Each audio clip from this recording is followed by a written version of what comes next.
ભરૂચ શહેરના સોન તલાવડી ઝૂંપડપટ્ટી વિસ્તારમાં ખુલ્લી જગ્યામાં રમતો જુગાર પકડી પાડતી ભરૂચ શહેર એ ડિવિઝન પોલીસ. વિશ્વસનીય બાતમીના આધારે ભરૂચ શહેર એ ડિવિઝન પોલીસે તાત્કાલિક કાર્યવાહી કરી દરોડા પાડ્યા.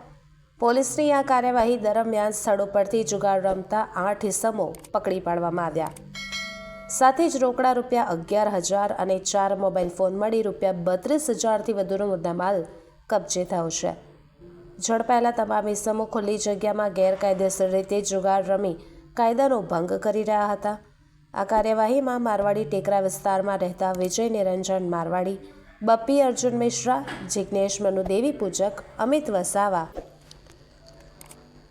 અજય વસાવા, ભરત કુમાર સુનિલકુમાર ચોપડા, શોએબ મુનાફ સૈયદ અને નસરુદ્દીન મુનાફ સૈયદને પોલીસે પકડી પાડ્યા છે.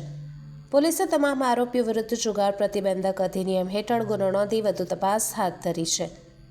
શહેરમાં ગેરકાયદેસર પ્રવૃત્તિઓ સામે કડક કાર્યવાહી ચાલુ રહેશે તેવી પોલીસ દ્વારા સ્પષ્ટ ચેતવણી આપવામાં આવી છે.